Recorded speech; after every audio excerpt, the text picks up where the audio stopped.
Welcome to your Daily 5 for Monday, September 23rd, 2024. At their most recent, their 2024 Made by Google event, the company announced that they are adding a suite of AI tools into their YouTube platform.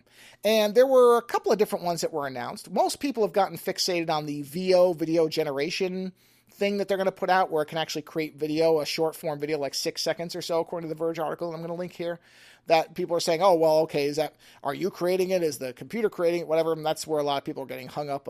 That's the traditional kind of hang up that people have with generative AI.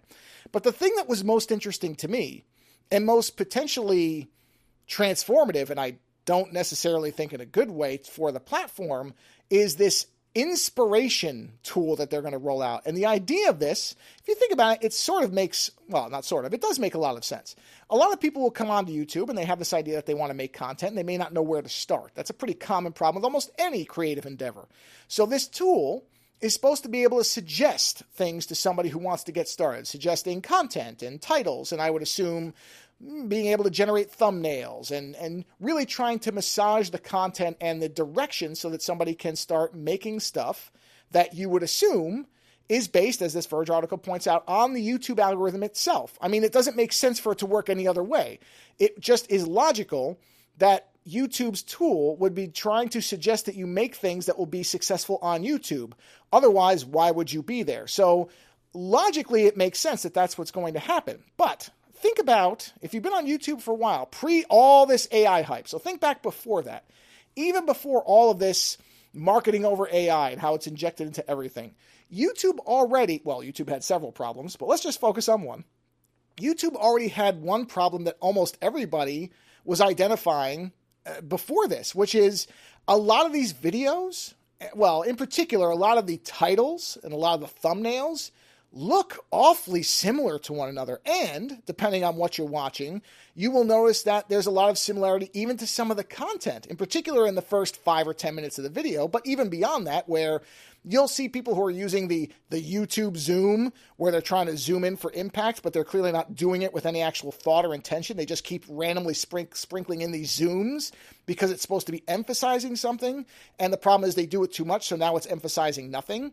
So there were already problems with imitation and copycatting on YouTube. And I'm not saying that you can't have copycatting and looking at somebody else's work and seeing something you like and taking it in and making it your own. You can absolutely do that, but we weren't seeing ingestion and transformation. We were just seeing replication in most cases. Now take an AI tool, which has no imagination to begin with. Let's be very clear. AI cannot imagine anything. It's working off of a data set. And since that data set is almost certainly would have to be based on the components of YouTube, its algorithm, and what it sees as popular itself, doesn't that mean, because this is going to, from what I read, it's going to roll out to everybody, no cost, and it's not there yet. I think it's in like a closed beta or something like that. But eventually this is going to be available to everyone, you would imagine, within the next year or two. And so once that happens, isn't there a chance, if not a very high likelihood, that new creators, if they're utilizing this stuff, are going to start having videos that look even more like other successful videos? I mean, that was already a problem on this platform before these tools were going to be there, suggesting things based on what's popular, which is itself the driver for so much of the content being the same. It just seems like the ultimate end of an AI eating its own tail type of thing, where it's just going to churn out a carnival of very similar material. Because again, I will be very surprised. I'll actually be delighted if it somehow starts suggesting to people that they do something radically different. What it would seem like is, if the odds of something being successful are based on what the algorithm and the platform considers to be successful already, then you would imagine much of this is going to look the same. There may be superficial differences, of course, specific details, but by and large, you would think this is all going to result in samey type of content. And I can't possibly see that being good for the platform overall, because it just feels like that would end up with a reduction of content diversity, not an increase in it. And so everything just becomes kind of vanilla and melted together. So I don't know. We don't have the tool yet. We don't know what it's going to do. But certainly within the confines of what these tools are able to do, I don't know. I just don't see this as being something that's really going to improve YouTube and make it better. If anything, it feels like it's going to limit it more in terms of what we're actually going to see. Later.